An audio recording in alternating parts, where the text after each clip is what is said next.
উত্তরবঙ্গ রাষ্ট্রীয় পরিবহন সংস্থাকে বেসরকারীকরণের চক্রান্তের বিরুদ্ধে শ্রমিক আন্দোলনকে তীব্র থেকে তীব্রতর করার শপথ নেবার পাশাপাশি সংস্থার কর্মরত কন্ট্রাকচুয়াল কর্মীদের স্থায়ীকরণ, স্থায়ী পদে স্থায়ী কর্মী নিয়োগ এবং অস্থায়ী কর্মীদের ন্যূনতম মাসিক মজুরি 26,000 টাকা এবং 3% হারে প্রতি বছর ইনক্রিমেন্ট সুনিশ্চিতকরণ, দুর্ঘটনায় মৃত কর্মীদের পরিবারকে 10 লক্ষ টাকা ক্ষতিপূরণ সহ একাধিক দাবিকে সামনে রেখে আগামী দিনে আন্দোলনকে আরো মজবুত করার আহ্বান জানিয়ে রবিবার হলো সিআইটিইউ অনুমোদিত North Bengal state transport employees union Coochbehar শাখার 27তম সম্মেলন।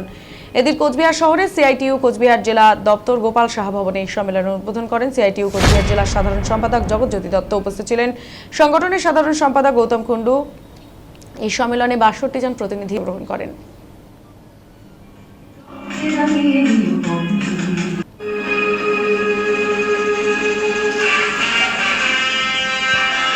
আচ্ছা, আপনাদের সম্মেলন হচ্ছে কি বিষয় রয়েছে? কি আমাদের সংগঠন North Bengal state transport employees union Coochbehar শাখার 27তম সম্মেলন আজকে অনুষ্ঠিত হচ্ছে।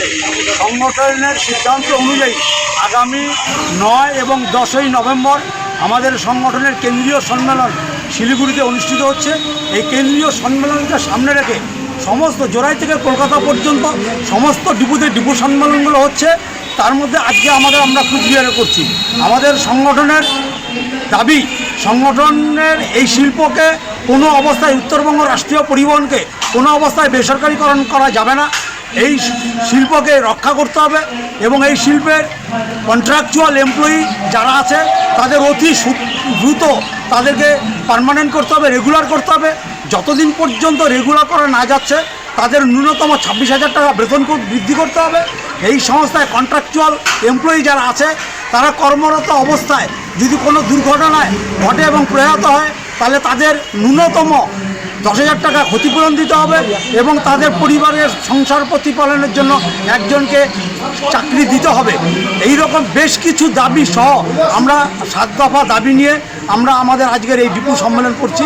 এই ডিপু সম্মেলনে আমরা এই দাবিগুলো আমরা উত্থাপন করবো এবং আগামী দিনে এই শিল্পের স্বার্থে, শ্রমিক স্বার্থে এই ডিপু দাবিগুলোকে কার্যকরী করব।